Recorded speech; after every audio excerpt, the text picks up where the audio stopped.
Hello there everybody, this is Krista and welcome back to the Krista Chronicles, and today I'm doing a very fun tarot tag put out by the lovely Sylvie at Tarot Magpie, who I'm such a fan of.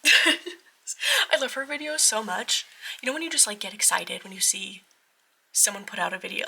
She just has such good ideas. This being one of them. I was so excited. I was yelling. When I first turned on the video and heard the introduction, like, understood what this was about, oh my gosh, I could not contain my excitement. So here we are. Let's get into it. So this is, I mean, you'll see by the title, Tarotmance Tropes. So this is, as Sylvie explained it, since we, or many of us, I should say, personify our decks, it seems natural to take romance books tropes and turn it into another way that we look at the relationships with our decks. So we're going to be going through 10 common romance tropes, and Sylvie has come up with questions to go along with them. So that was my very poorly done explanation of that. If you haven't seen her video, I will have it linked below, of course. Obviously, yeah, go watch that. It was amazing. Anyways, and we'll have better explanations. Let's get right into it. So we're starting first. The first prompt is enemies to lovers. So this is a deck, style, or system you've insisted just wasn't for you until you realized it was. Now this is more of a deck style, and I will say, I think I read half of this question, it turns out, because I still don't think this is a deck style for me overall, but it is one that I do not just kind of immediately write off anymore like I used to. And that is decks that have a lot of white space. That is something that, like, from starting my tarot journey, however many years ago now, I didn't like, wasn't my thing. I just didn't like it. I like my card images to just be very full and colorful, and so when there was a lot of white space, I just found that I wasn't drawn to it. And it kind of stopped me from trying out a lot of decks, including this one for a very long time that I'm going to show you, and that is the Hedgewitch Botanical. Hedgewitch Oracle? I don't know.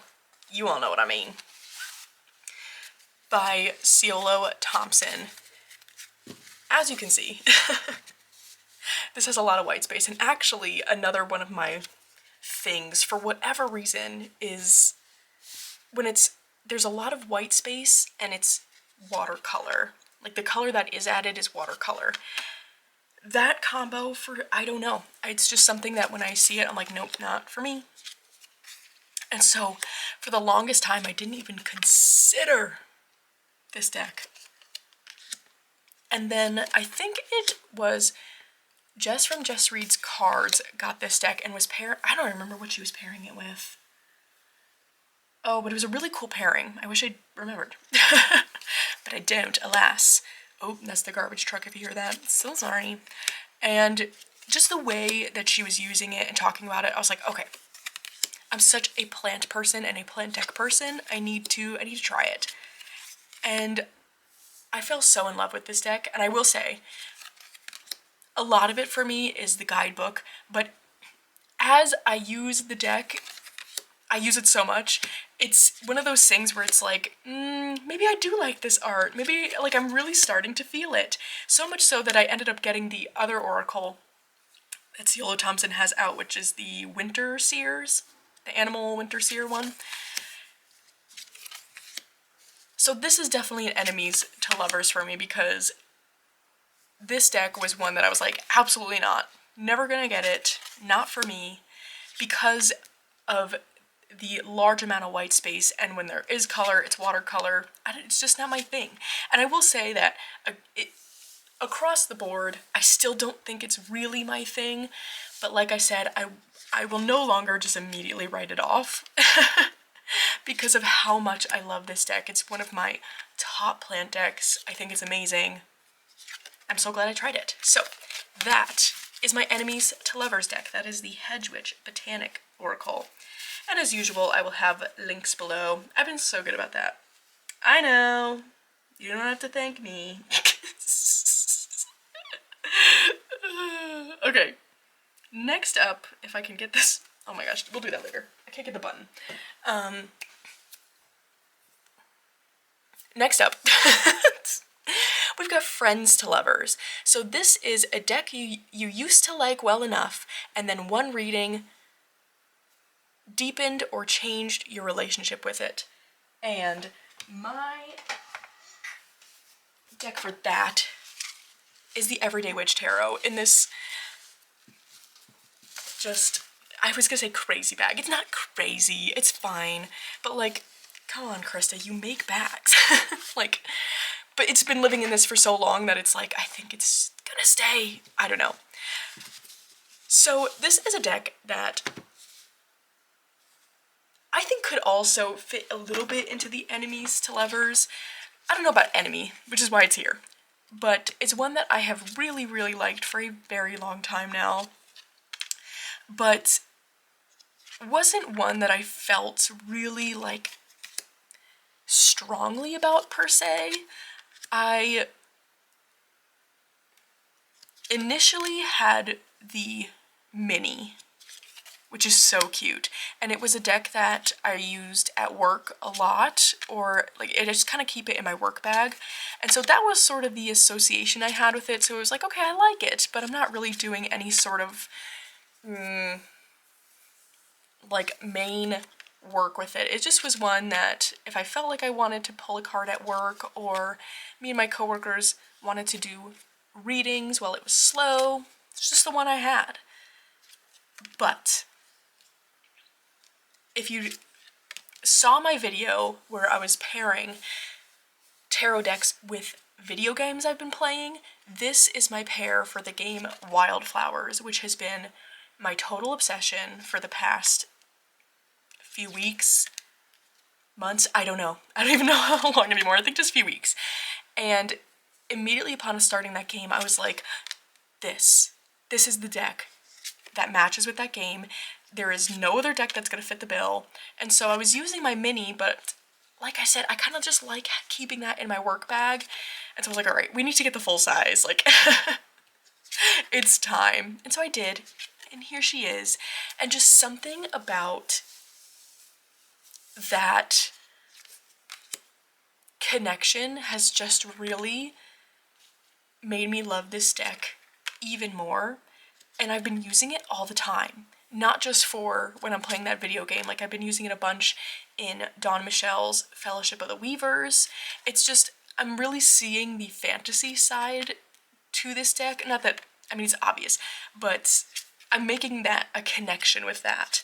And I'm just loving it so much. It feels like a very, like, cozy game, but also I really am into witchy, cozy fiction or cozy mysteries.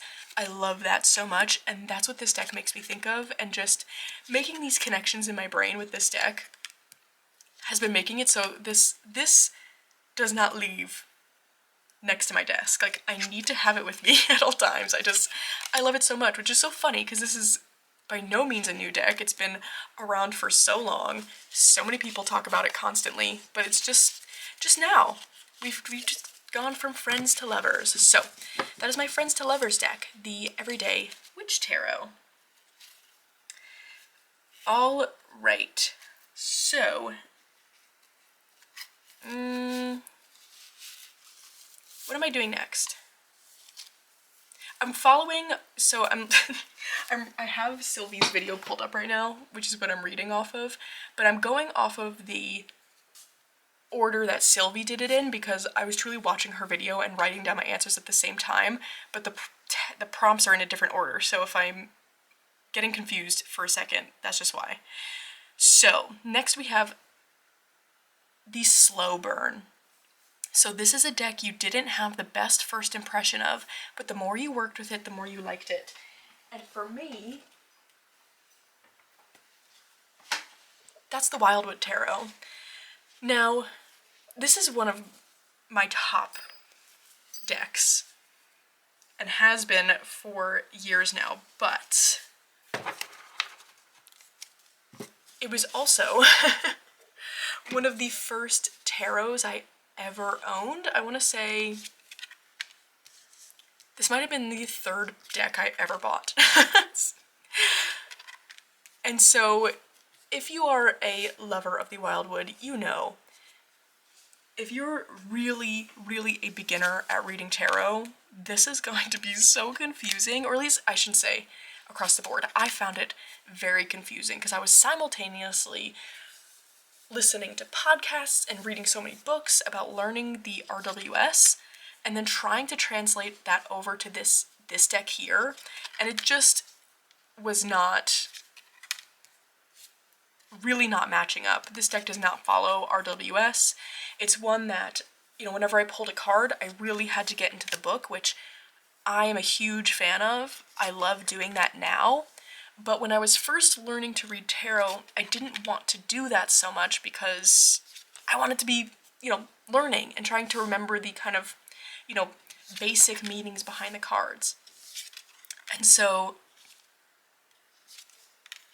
this was one that, like, it just really confused me for a very long time, and I just didn't use it for a year. I think I don't remember. I ended up giving it to a friend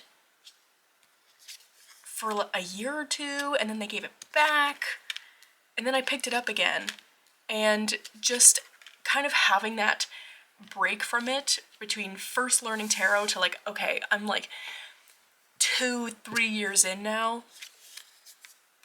It was just the space I needed. And so this one really was a slow burn, and it wasn't one that I ever, you know, disliked. I really liked it and really aspired to kind of be able to use it. And now, like I said, it's one of my absolute top decks. It feels very tied to spiritual practice for me. It's just one I cannot imagine not having.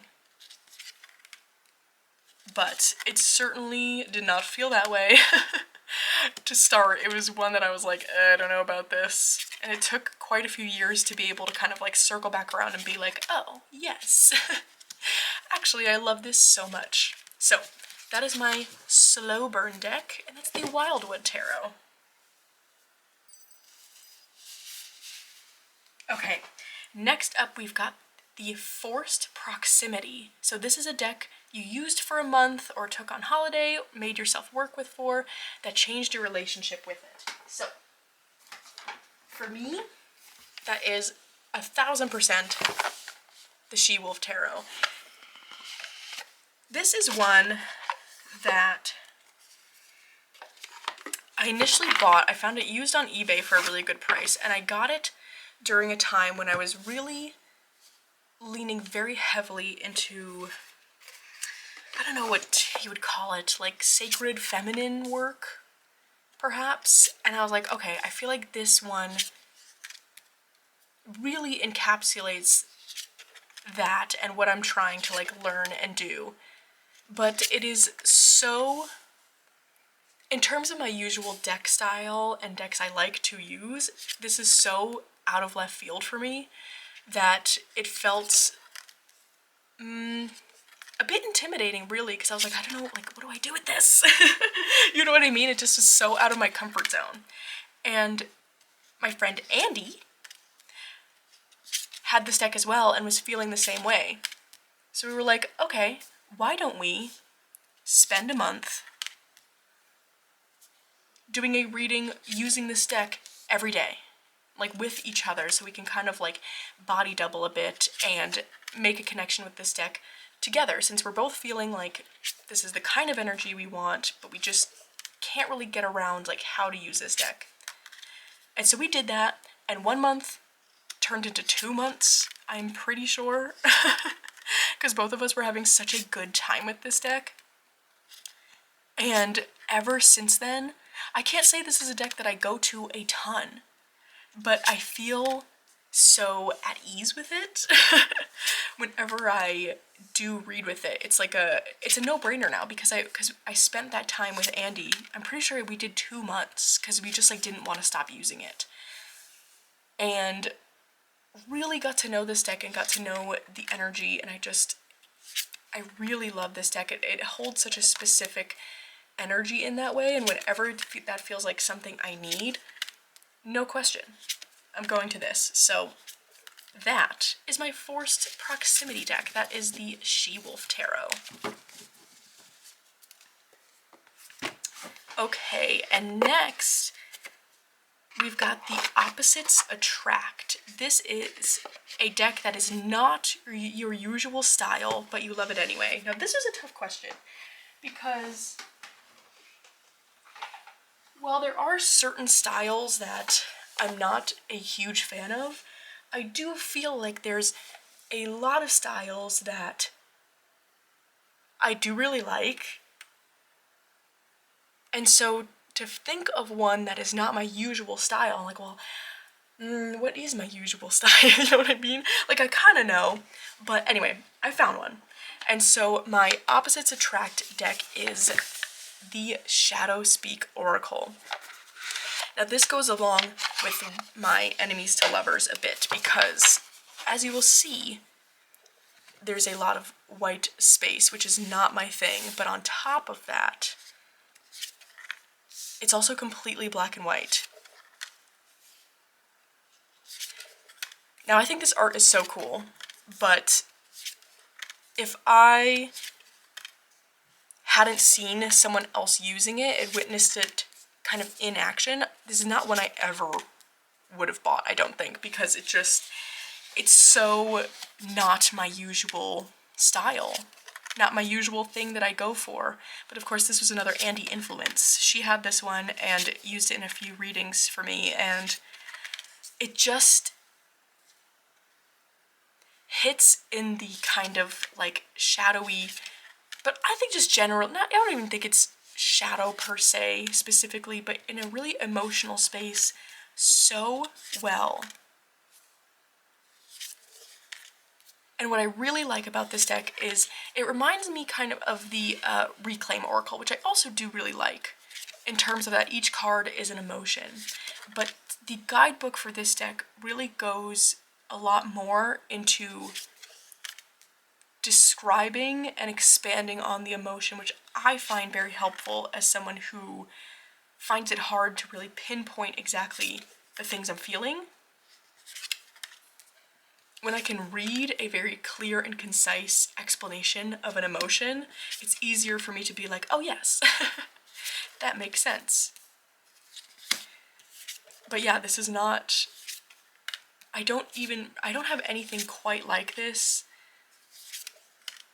Again, it's one that's really out of left field for me, because even looking at it now, I'm like, yeah, no, I never would have gotten this if I just didn't know how well it read.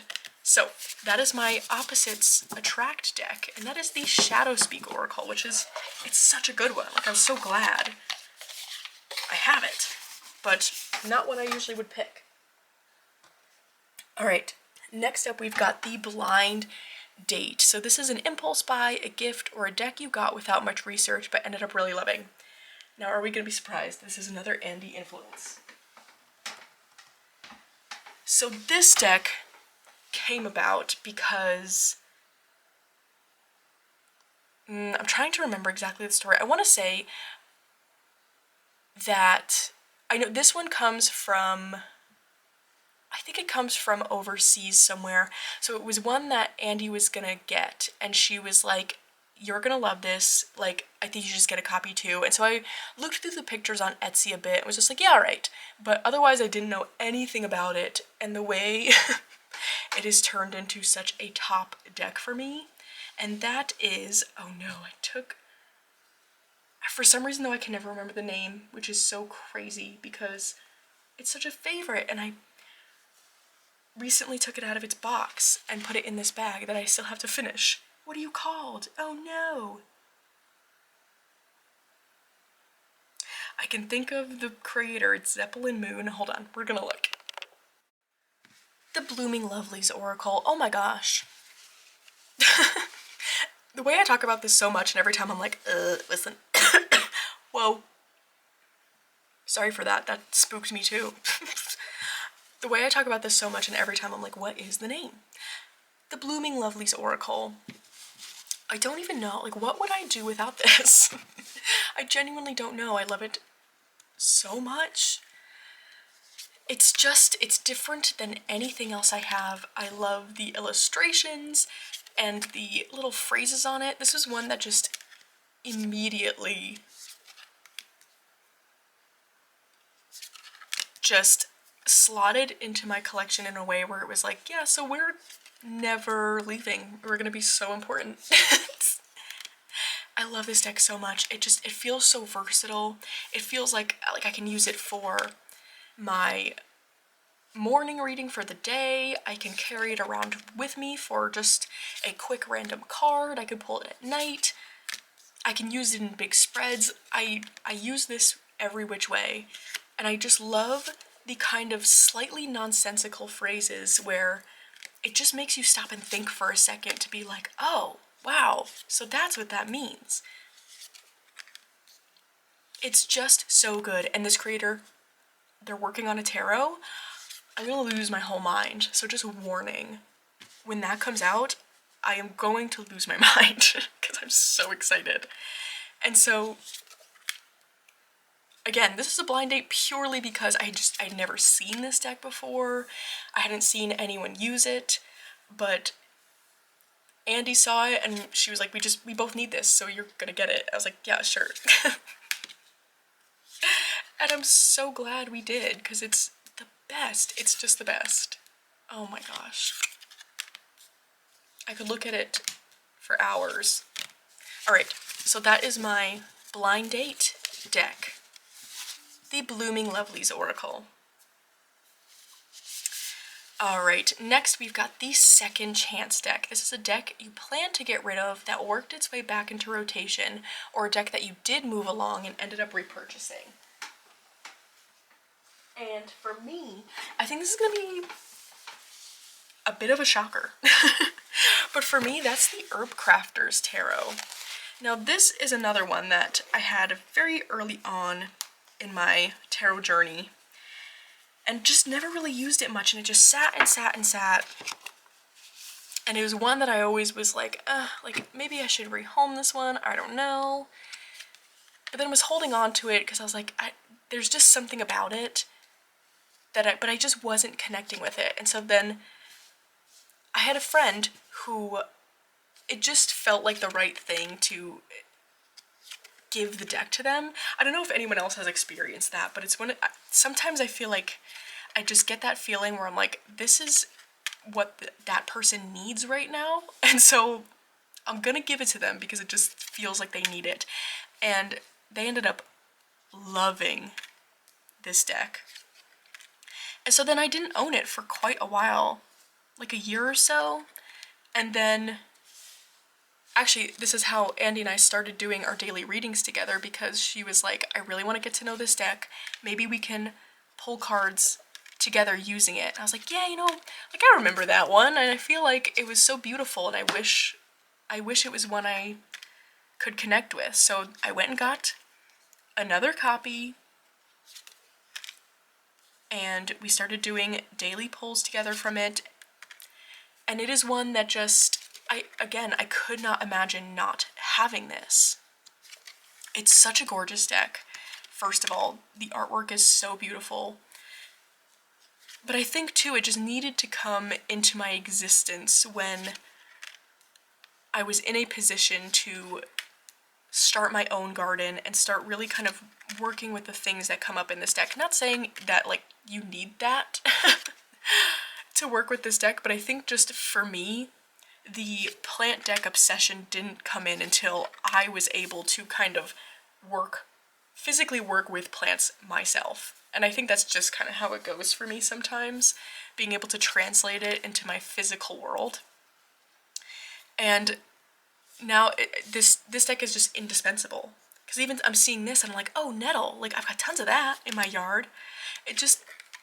It's so cool. It's so cool being able to look at these things and make a connection of things I can see right outside my home. Like, I grow that. That's so fun. I love this deck so much. But it is a second chance one because I spent years with it where I never touched it. Then I gave it to a friend. And then it made its way back. And here we are. And I love it so much.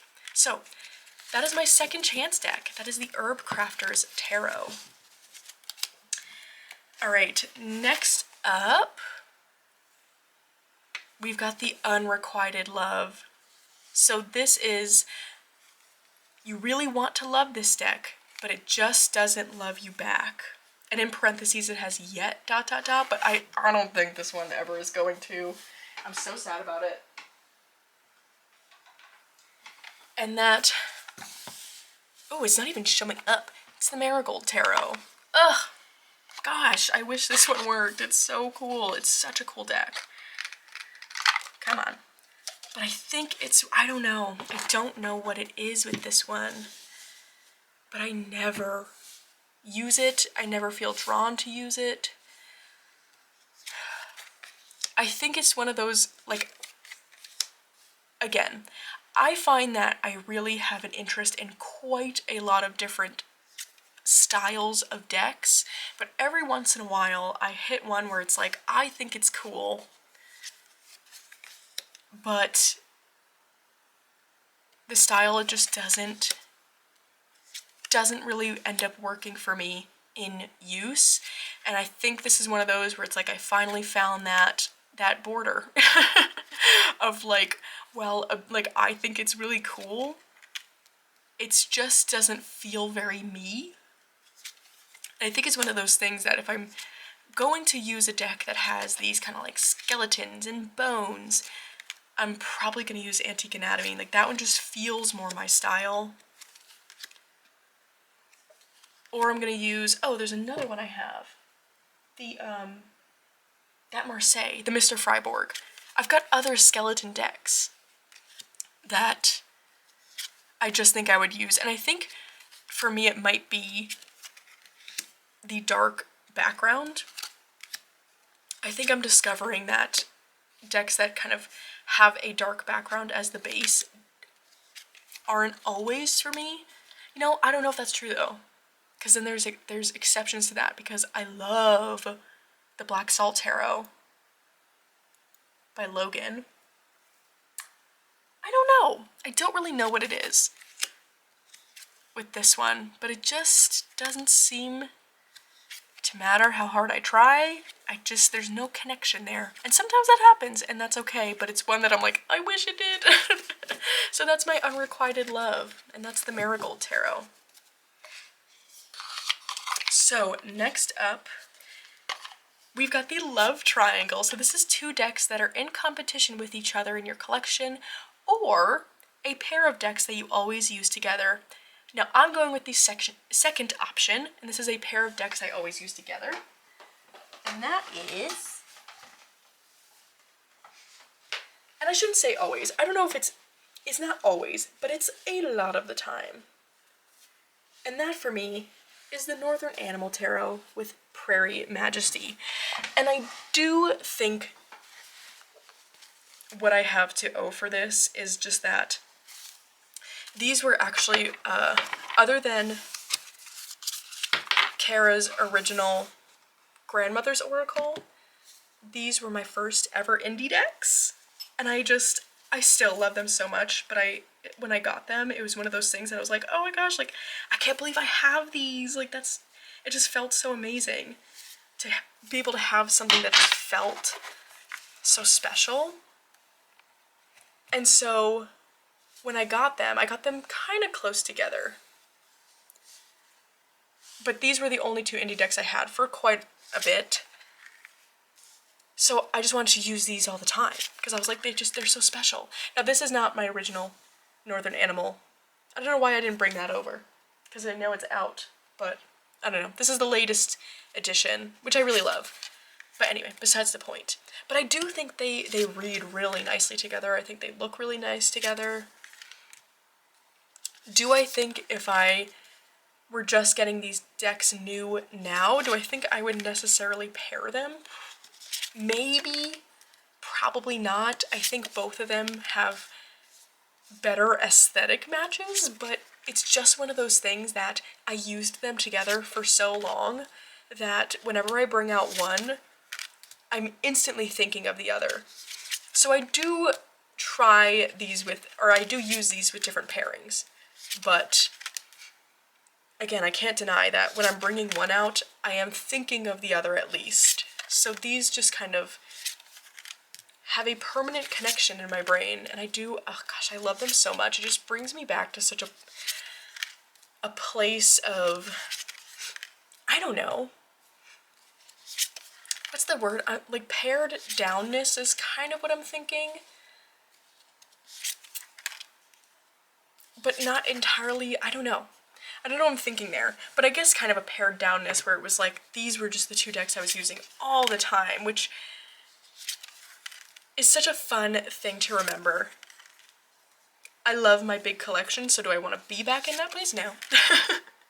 But it's fun to remember, like, just being so excited about just, like, these two decks for so long, and I do love them together. I think they look so nice. So that is my love triangle. That's the Northern Animal Tarot with the Prairie Majesty Oracle.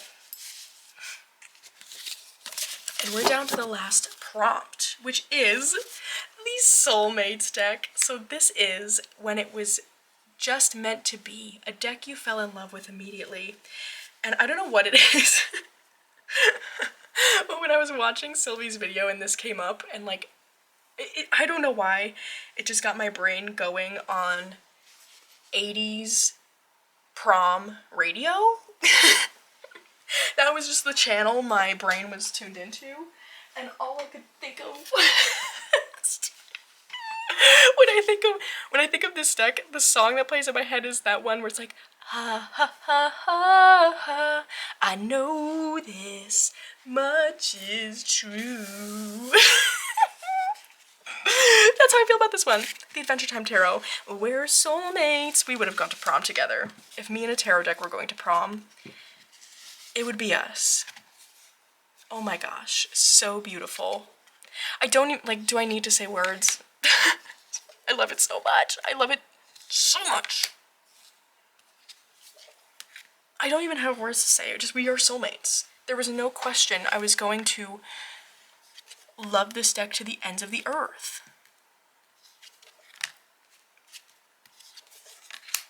I just get so excited about it. Like, just songs pop in my head. And they're always those cheesy 80s love songs. I know this much. I've got nothing else to say, truly. I mean, I talk about this so much. Is it any surprise? Soulmate deck, 1000%. The Adventure Time Tarot. Oh, that was so fun. Oh my gosh, I just had so much fun. I hope you had fun watching. But that was the last prompt. It feels so good to do a tarot tag. I feel like I haven't, like, been able to just sit and do a tarot tag in so long, even though there's been such fun ones coming out. But I really loved this one put out by Sylvie. Definitely check out her video if you haven't watched it yet. But other than that, that's all I have for you today. So I hope you're having a wonderful day so far, and I'll see you again very soon.